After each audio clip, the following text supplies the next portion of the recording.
Arthur. Et Laure Harpy est avec nous sur ce plateau. Bonsoir.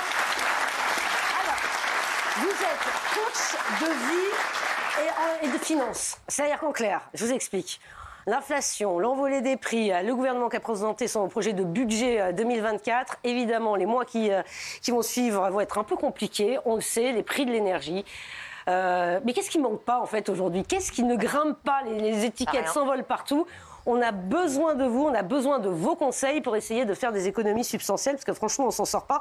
Et ça concerne absolument tout le monde. Regardez, on vous a préparé un petit reportage sur ce sujet, mais enfin, on est tous concernés. Le pouvoir d'achat des Français au cœur de l'interview d'Emmanuel Macron hier soir. Y aura-t-il un coup de pouce, un geste pour le portefeuille des Français? C'est inquiétant, il y en a une hausse des prix de partout. J'étais à 60 € le mois l'année dernière et là je suis à 100 €. Si on n'aide pas les Français, comment ils vont payer leurs factures? Le pouvoir d'achat a été, je sais bien, il est agressé ce pouvoir d'achat, mais il est quand même très soutenu par le gouvernement aujourd'hui. Le bouclier tarifaire sur les prix de l'électricité va prendre fin progressivement. Votre facture va donc augmenter en 2024. Donc voilà, les Français qui... Voilà, non mais c'est incroyable parce que les salaires n'augmentent pas aussi vite que les prix, bien sûr. Donc ça, c'est un véritable problème. Est-ce que vous avez beaucoup de personnes, Laurence, qui viennent vous voir pour vous demander des conseils? Et quel type de conseils on vous demande?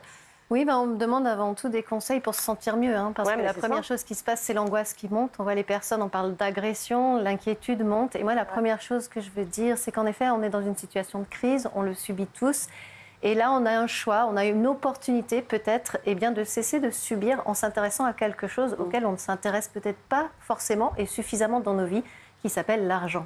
Ouais. Un sujet qui gratte, un sujet qu'on n'aime pas aborder. Oui, mais encore faut-il. Le problème, c'est que les Français se retrouvent à la fin du mois, enfin même à la fin du mois. Quand c'est la fin du mois, c'est déjà une chose, mais c'est souvent le 15 du mois, souvent le 15 voire le 5 du mois. Et c'est absolument plus possible. Il va falloir trouver des solutions. Et vous en avez peut-être des solutions à nous proposer, à ceux qui nous regardent. Comment faire pour arriver à gérer son budget d'une manière peut-être un peu différente en temps de crise? Alors, je vais vous donner 6 grands principes. 6 grands principes qui sont un peu une sorte de condensé, de résumé. Et si on y fait attention, on peut arriver à améliorer la situation. Il n'y a pas de solution miracle, il y a les prix montent, mais on peut quand même améliorer sa situation et surtout se sentir mieux avec son argent. Après, si on veut aller plus loin, on peut aussi lire mon petit bouquin. J'arrête de finir le mois à découvert. Un bon support, votre livre. Oui. Voilà, on peut aller plus loin avec ça. Il y a des exercices dedans et ça nous aide aussi à nous pencher sur comment on se relie à cette énergie dans notre vie qu'est l'argent. Alors d'abord, vous dites qu'il faut compter. Alors, il faut compter. Ouais. Alors, c'est-à-dire compter, c'est l'hygiène financière. Quand on se brosse les dents régulièrement, c'est pour éviter d'avoir à aller en urgence chez son dentiste. Quand on fait ses comptes régulièrement, c'est pour éviter d'avoir à aller en urgence chez son banquier. C'est la base de la base. S'intéresser à son budget tous les jours. Faire ses comptes, pointer ses relevés. Il n'y a pas des applis pour ça, non? Alors, voilà, ça c'est... Non, mais c'est-à-dire, il n'y a pas des applis pour nous aider ou alors il faut sortir? Alors, il y a des applis, mais on n'est pas tous égaux par rapport à faire ses comptes. Il y a des matheux, des gens qui sont comptables, des gens pour qui ça ne va pas être un problème. Et puis, il y a des personnes pour qui ça peut être une véritable angoisse, des rêveurs, des artistes, des gens qui n'ont pas du tout l'habitude de ça. J'en fais partie. Et pourtant, j'ai appris à faire ça. Alors, les 2 grands conseils que je donne pour ça, c'est d'abord choisir un outil qui nous va. Parce qu'une appli, ça va aller pour un geek, pour quelqu'un qui maîtrise bien ça, mais quelqu'un qui n'est pas très à l'aise finalement avec l'informatique. Peut-être que, comme pour moi, qui suis plutôt une littéraire, un petit carnet, un petit stylo pour noter ses dépenses. Sa petite fiche. Dépense, un paquet de chewing-gum, on le note. Par exemple, oui. Ah, pas mal, Véronique. C'est le paquet de chewing-gum. Parce que vous allez commencer à faire attention aux détails, à faire attention à cet argent. Et le soir, l'air de rien, de paquets de chewing-gum, en petits coups à boire, en ceci, vous allez voir à quel point vous avez... On est déprimé, en fait. Ce soir, on est déprimé. C'est ce que vous nous dites. Vous rentrez à la maison, vous faites les comptes. Non, tout le monde va être flingué. Plus de café. Mais moi, je fais ça sur mon agenda tous les jours. Je note ce que j'ai dépensé dans la journée. Et mine de rien, paf, ça te met dans la tête ce que tu dépenses et tu fais ta petite somme. Oui, j'ai une vie de merde en ce moment. Non, et à la fin de la semaine, tu fais un petit total et du coup, ça te met dans la tête ce que tu as dépensé. Et du coup, tu prends conscience de tes dépenses. On prend conscience de ça et ça permet de mieux gérer. Ça angoisse, pardon. Je vais vous donner une astuce pour justement dépasser cette angoisse. Au moment de faire ses comptes, on va essayer d'en faire un moment zen. Alors là, je vais vous dire des choses complètement contre-intuitives. Mais moi, quand je fais mes comptes, je range bien mon bureau, je mets une petite musique chill, je me prends mon petit thé, mon chocolat. Mais quand on ne range pas chez soi aussi, on fait comment? Il faut commencer par ranger. Ah oui, d'accord, il faut se mettre en plus en condition. C'est un petit peu se dire qu'on va prendre rendez-vous avec son argent, comme si on avait rendez-vous avec un amoureux un petit peu quand même. On en fait quelque chose, parce que prendre soin de son argent, c'est prendre soin de soi. Oui, non, mais ça, vous avez raison. Pas beaucoup de rendez-vous. Oui, sur le principe. J'ai rarement déjeuné avec mon chéquier, je vous avoue. Mais... Salut. Tu veux demander quoi? Conseil numéro 2, Laurence. Alors, Fini les fuites d'argent, c'est-à-dire... Fini les fuites d'argent. Compter, ça nous aide à regarder tout ce qui fait une fuite d'argent. C'est un petit peu comme une fuite d'eau dans votre système de plomberie. C'est un tuyau caché qui a un trou, vous ne le voyez pas, et puis l'air de rien, ça siphonne votre facture, ça augmente votre facture d'eau.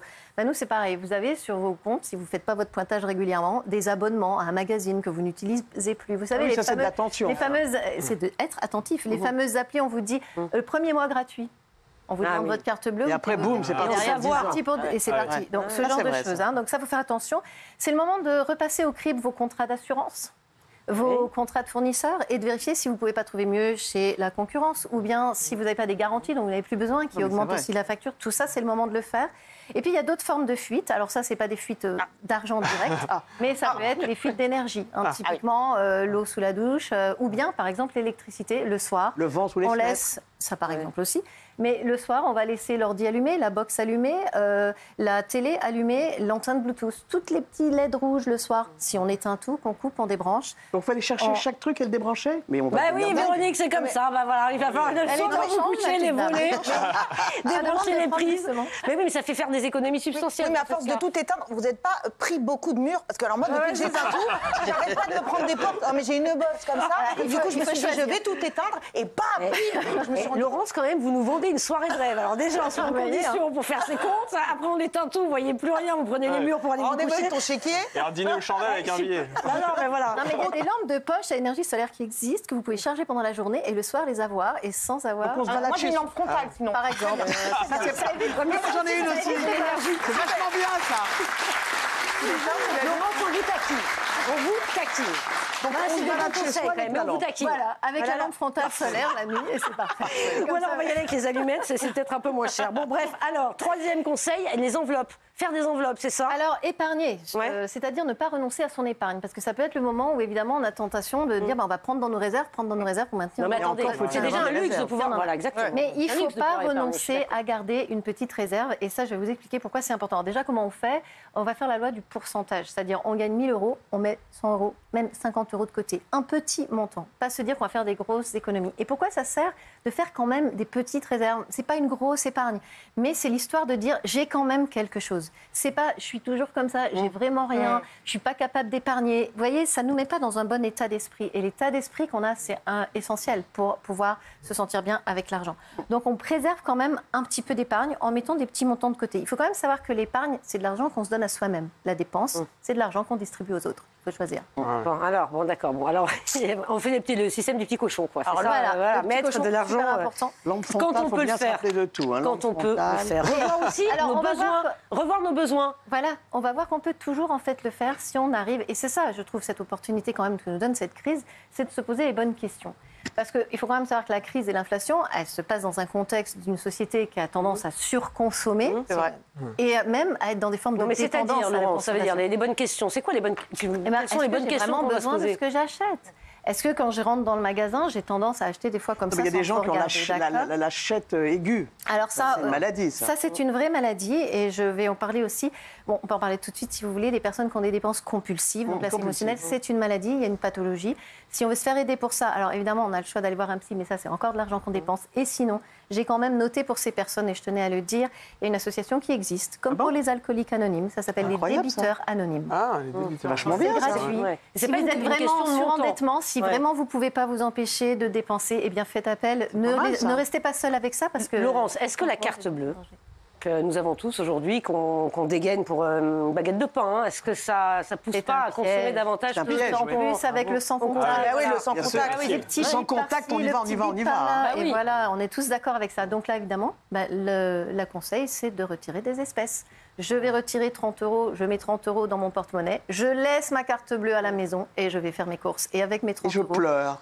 Je vais être obligée de faire attention et de n'acheter que ce que j'ai décidé. Et ça va m'apprendre une forme de discipline, de limite, mais aussi, comme je vous disais, de me poser les bonnes questions. Est-ce que j'ai vraiment besoin de ça? L'autre solution, c'est le drive. Ça évite de rentrer dans le supermarché et d'être soumis à la pression. C'est pas plus cher le drive, Laurence? Non, ça revient Non, pas pas vraiment plus cher forcément. et surtout ça revient souvent vraiment beaucoup moins cher, tout simplement parce qu'on évite de rentrer dans le magasin et c'est d'être pas mal tenté. ça. Oui, mais Quand on vous propose votre shampoing préféré, 2 bouteilles pour le prix d'une, vous allez le prendre. Ah, c'est mon shampoing préféré. Alors que là, c'est Mais une bouteille. Si vous n'en avez pas besoin, c'est trop cher. Oui, mais quand vous commandez des tomates et qu'elles sont vertes quand on vous les sert, si vous voulez, moi je préfère aller les tâter, vous voyez, dans le rayon, plutôt que qu'on me les serve Et directement. surtout que c'est un gros radin, il n'a pas envie de se faire avoir. En plus de ça. Non, mais c'est bien d'aller voir le marché, c'est une très bonne chose. Cinquième bien par conseil, rapport à ça, c'est- cinquième conseil, Laurence, récupérer, excusez-moi, Non, récupérer, emprunter et recycler. Le RER de l'économie. Ouais, Récupérer, le emprunter, RER de l'économie, c'est joli. Voilà. C'est pour dire que des fois, on a le réflexe d'aller acheter quelque chose, un outil, un matériel, alors qu'on pourrait par exemple l'emprunter à son voisin. Qu'on peut mutualiser beaucoup de choses, même par exemple un robot mixeur dont on sert une fois dans le mois. Pourquoi est-ce que finalement on ne l'achèterait pas à plusieurs? Ce genre de choses, on peut y penser. Il y a beaucoup d'associations Est-ce qu'il y a beaucoup de gens qui vont faire ça, qui montent dans leur Il y a des immeuble? associations qui existent et ça fait du lien humain. On peut se dire aussi, pourquoi pas, c'est l'opportunité de créer plus de liens humains, de créer de la richesse humaine, plutôt que de toujours aller acheter des choses. Est-ce que je peux emprunter? Est-ce que je peux prêter? Est-ce que je peux recycler? Est-ce que je peux donner et recevoir? Il y a aussi des sites d'associations qui permettent aujourd'hui de donner des choses aux autres. Donc ça aussi, c'est s'ouvrir à cette économie un petit peu paralèle, plus humaine, plus fondée sur le lien. Et ça, après, tu deviens complètement accro. Moi, je me suis inscrite à une appli qui est connue, qui commence par un V, qui finit par Aide. Et alors là, je revends tout. Dès que je croise un truc, mais je vous jure, c'est horrible. Dès que je croise une chaussure, je dis, je vais la revendre.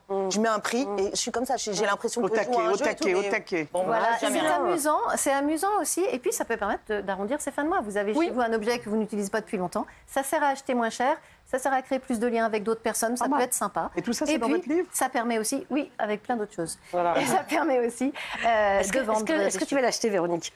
Écoute, je ne suis pas sûre. Ou alors je me suis ici tout de suite derrière. Un exemplaire en c'est vachement plus, gentil. dédicacé. Avec je vous l'offre. plaisir. Voilà, c'est sympa. Véronique repart avec un petit cadeau, c'est génial. Dernier conseil. Je vais m'y mettre. Je vais m'y mettre. Ah oui, bien sûr, on a tous les conseils de Laurence. Voilà, développer son potentiel financier. Dernier point. En effet, ça peut être aussi l'opportunité, cette crise, de dire finalement, est-ce que j'aurais pas moi des possibilités de donner plus au monde de valeur? Et ça va m'obliger à aller revoir les ressources que j'ai en moi, des qualités, des compétences, des projets, des passions que j'ai peut-être pas exploitées. Bon, moi, je voulais débroussailler mon jardin, j'ai fait appel. Je tombe sur un monsieur qui me dit, je viendrai vous voir en fin de journée parce que moi, je travaille chez Renault et le soir, j'ai mon auto-entreprise de débroussaillage. Voilà, quelqu'un qui baisse pas les bras, qui se dit, je vais pouvoir créer une auto-entreprise pour gagner aussi un peu plus d'argent. Ça peut être le moment aussi de se former, comme on a toujours rêvé, pour avoir plus de compétences et passer à un poste supérieur, demander une augmentation. Donc, cette crise peut être aussi l'opportunité pour les personnes d'aller chercher des ressources. Dans le futur, moi. Allez, hop, voilà. L'idée générale, si vous voulez, globale, que le message global que je veux faire passer, c'est que oui, c'est la entre guillemets, mais on peut essayer de transformer ça quand même en or. Vous êtes positif, c'est bien. En restant positif, en voyant les opportunités qu'on a de corriger des comportements finalement qui ne sont pas forcément bons pour nous, de nous ouvrir à d'autres possibilités de liens avec les autres en créant de la richesse humaine. Et débroussailler. Par exemple, débroussailler sa maison aussi. Moi, je les broussaille beaucoup. Et d'ailleurs, j'ai débroussaillé tous mes amis, figurez. Vous savez pourquoi? Parce que quand vous vous engueulez avec tout le monde, au moins, on vous invite plus à des anniversaires. Vous n'avez pas besoin d'acheter de cadeaux. Et là, vous faites des économies. Attendez. C'est vraiment Gamberger. Franchement, Et puis, J'ai plus d'amis en ce moment. Vous n'avez plus d'amis. Pensez qu'on a tous beaucoup de valeurs, on a tous beaucoup de richesses en nous, qu'elles soient intérieures, qu'elles soient des qualités personnelles aussi. Donc il n'y a pas que la richesse financière. Et avec cette richesse qu'on a à l'intérieur de nous, on peut trouver aussi des solutions pour aller mieux. Bravo. C'est beau, c'est positif. C'est un beau message. Merci Laurence. Merci. Non, mais j'espère que ça vous a servi ce petit conseil. On a appris plein de choses là. Vous retenez quoi? Surtout le le truc, rendez-vous. Moi, alors là, j'ai le Véronique sésame. repart avec le livre. Alors là, je suis pas bonne. Dans les Véronique, jours ce qui soir, viennent. il faut se mettre en condition, faire tes comme une comptes malade, je et suis au lire le taquet livre. ce soir. Je regarde. Qu'est-ce qu'il faut que je fasse? Qu'est-ce que Tu j'ai vas pas passer une soirée fait? formidable. Ça, par contre, c'est génial. Le côté mettre une petite ambiance quand tu dois faire tes comptes, c'est génial. Tu vois tous les gens qui vont être là, qui vont se mettre des petites bougies. Non, mais c'est pas mal. Dans le coup, l'ambiance, bougie, j'ai rendez-vous avec mon argent, c'est super. Ce soir, tu fais quoi? C'est génial. Et franchement, celle-là, on ne l'avait jamais faite. Ça, j'adore. Non, mais c'est très fort. C'est très, très fort. Non, c'est très fort.